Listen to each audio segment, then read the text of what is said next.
ఒకళ్ళ తర్వాత ఒకళ్ళు రిజిస్ట్రేషన్ చేసుకుంటుంటే అది కరెక్ట్ కాదు. జమాబందీ గురించి ముందు అవగాహన చేసుకోవాలని చెప్పండి. జమాబందీ అంటే ఏంటని ఒక్కసారి రాజేశ్వర రెడ్డి గారు ఒక్క మాట ప్లీజ్, ఒక్క మాట. ఇప్పుడు మనకు ఒక ప్రొసీజర్ నడుస్తున్నది. ప్లీజ్ కౌశిక్ రెడ్డి గారు ప్లీజ్, మీరు అట్లా డైరెక్ట్ మాట్లాడొద్దండి దయచేసి. ఒక నిమిషం కేటీఆర్ గారు, లేదు నేను చెప్తున్నా, నేను ఒకటి చెప్తున్నా కాదండి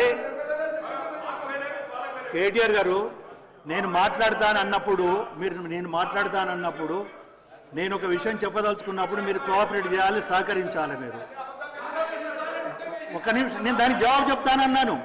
ఇప్పుడు చైర్లో ఉన్న పర్సన్ కానీ నేను మీకు జవాబు చెప్తాను. అవకాశం నేను ఇచ్చానండి, అవకాశం ఇచ్చిన తర్వాత మాట్లాడతారు.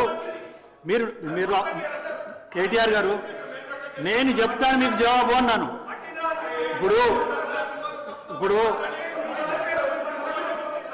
మీరు వినదలుచుకోలేదా చెప్పేది?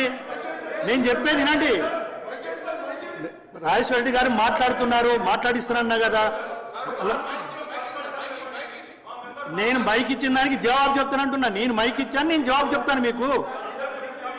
మీరు నా జవాబు వినకుండా ఎట్లా మాట్లాడతారు మీరు? కౌశిక్ రెడ్డి గారు ప్లీజ్ కూర్చోండి. రాజేశ్వర రెడ్డి గారు, పల్లె రాజేశ్వర రెడ్డి గారు, ఒక్క నిమిషం నాకు జవాబు చెప్పనివ్వండి, నన్ను జవాబు చెప్పనివ్వండి అన్నాను. నేను ఒకటే విషయము, నేను కూడా 94లో నుండి శాసనసభలో ఉన్నాను. నాకు శాసనసభ ప్రొసీడింగ్స్ గురించి తెలుసు. ఎప్పుడైనా మంత్రులు లేచి ఇంటర్వ్యూన్ కావాలి అన్నప్పుడు స్పీకర్గా అవకాశం ఇచ్చే బాధ్యత ఉన్నది. గతంలో మీరు ఆగండి కమలాకర్ గారు, 10 సంవత్సరాలు మీరు కూడా గవర్నమెంట్లో ఉన్నారు. మీరు ఆ రోజు నిర్ణయించిన స్పీకర్ యొక్క ప్రొసీడింగ్స్ కానీ ఆ రోజు నిర్వర్తించిన విధానం కూడా మీరు చూడండి. మీకు తెలియంది కాదు, మీరు సీనియర్సు, మీరు ఎల్ఏగా మినిస్టర్ కూడా చేశారు. మినిస్టర్స్ ఎప్పుడు లేచినా కూడా డెఫినెట్గా అవకాశం ఇవ్వాల్సిన బాధ్యత చేరుకున్నది.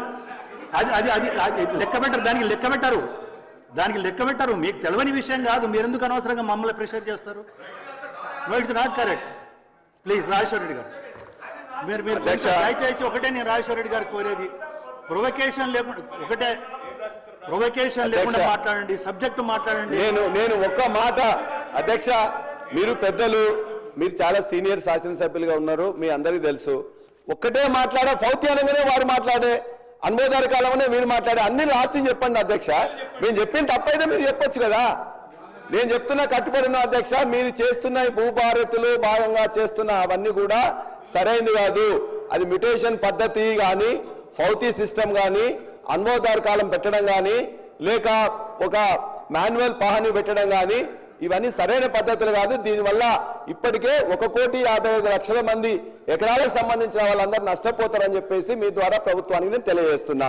అదేవిధంగా పోడు భూములకు సంబంధించింది కూడా గత ప్రభుత్వంలో 4,06,369 ఎకరాలకు సంబంధించింది టైటిల్ డీడ్స్ ఇచ్చినాం. ఇంకొంతమంది వాళ్ళు ప్రస్తుతం ఎదురు చూస్తున్నారు. వాళ్ళందరికీ టైటిల్ డీడ్స్ ఇవ్వడమే కాకుండా రైతు బంధు, రైతు బీమా, అదేవిధంగా అన్ని ఇచ్చినాం. కాబట్టి మీరు మిగతా వాళ్ళు ఎవరైతే ఉన్నారో వాళ్ళందరికీ కూడా ఇవ్వాలని చెప్పేసి మీ ద్వారా వారిని కోరుతున్నా. ఇప్పుడు మీరు విలేజ్ అడ్మినిస్ట్రేటివ్ ఆఫీసర్స్ అని తీసుకుంటున్న సందర్భంగా విఆర్ఏల కోసం ఆనాడు దరిదాపుగా 20,550 మంది విఆర్ఏలు ఉంటే జీవో నెంబర్ 81, జీవో నెంబర్ 85 ద్వారా 2023 జూలైలో 16,758 మంది విఆర్ఏలను తీసుకున్నారు. వాళ్ళకి జూనియర్ అసిస్టెంట్గా కానీ, లేకపోతే రికార్డ్ అసిస్టెంట్గా కానీ, ఆఫీస్ సబార్డినేట్ కానీ వాళ్ళ ఎడ్యుకేషన్ బట్టి చేసిండ్రు. నేను కూడా ఆనాడు CCLAగా ఉన్న నవీన్ మిట్టల్ గారితో పాటు నేను కూడా కమిటీలో ఉన్నాను. వాళ్ళందరిలో మిగిలిపోయిన వాళ్ళు 3,797 మంది 61 సంవత్సరాలు పైబడి ఉన్నారు. మీకు తెలుసు, ఊర్లలో మస్కూర్ అని, నీరట్ అని రకరకాలుగా వాళ్ళ కుటుంబాలు 60 అయినా, 70 అయినా, 80 అయినా, 90 అయినా చనిపోయే వరకు కూడా వాళ్ళే చేస్తారు. కుటుంబాలలో వాళ్ళు పంచుకున్నారు. ఇప్పుడు మీకు వస్తుంది కదా ఉద్యోగం అని చెప్పేసి ఊళ్ళో ఉన్న అరెకరమో పావెకరమో ఉన్నట్లయితే ఒకరికి ఇచ్చి నేను చేసుకుంటా అని చెప్పేసి ఉన్నారు. వాళ్ళందరికీ కూడా మనం ఇవ్వాల్సిన క్రమంలో ఎలక్షన్ రావడం వల్ల ఇవ్వలేకపోయినాం. కాబట్టి దయచేసి వారికి ఖచ్చితంగా ఆ 3,797 మంది విఆర్ఏలు ఎవరైతే ఉన్నారో వారికి వారసత్వంగా, వాళ్ళకి హక్కుగా తరతరాలుగా ఈ తెలంగాణ ప్రాంతంలో వస్తుంది. కాబట్టి వారికి దయచేసి వాళ్ళని ఇంక్లూడ్ చేసుకొని వాళ్ళ యొక్క వారసత్వం, వాళ్ళ యొక్క, ఎందుకంటే 61 సంవత్సరాలు అయినది వాళ్ళకి ఇవ్వలేం కాబట్టి వాళ్ళకు జీవో ఇచ్చినాము, ఇంప్లిమెంటేషన్ కాలేదు. కాబట్టి ఈ ప్రభుత్వాన్ని వారి తరఫున నేను రిక్వెస్ట్ చేస్తున్నా, వారికి వారి యొక్క పిల్లల్ని తీసుకోవాల్సిందిగా నేను మీ ద్వారా వారిని కోరుతున్నాను. అదేవిధంగా అధ్యక్ష ఎల్ఆర్ఎస్ గురించి ఆనాడు వారు చెప్పారు. బట్టి గారు మాట్లాడుతూ ప్రజల రక్తాన్ని పీలుస్తున్నారు, ఎట్టి పరిస్థితుల్లో కట్టవద్దు, వీలైతే పెద్ద భయాందోళనకు గురి చేస్తుందని చెప్పేసి నేను వారి మాటల్లోనే చెప్తున్నాను. ఎందుకంటే నేను రికార్డు ఇప్పుడు నేను వేయడం అనేది మీరు పర్మిషన్ ఇస్తే రికార్డు కూడా ఇస్తాం. సీతక్క గారు కూడా చెప్పిండ్రు, ఎల్ఆర్ఎస్ పేరుతో దాచుకోవడానికి ఇది ఒక నాటకం, ప్రజల దగ్గర చిల్లి గవ్వ లేకుండా చేయడానికి ఎల్ఆర్ఎస్ అనేది ఎవరు కట్టవద్దని చెప్పారు. కోమటిరెడ్డి వెంకటరెడ్డి గారు ఏం చెప్పారు, ఎల్ఆర్ఎస్ జోలికి పోతే బీఆర్ఎస్ ను బొంద పెడతారు, మొత్తం 3 లక్షల కోట్లు వస్తున్నది,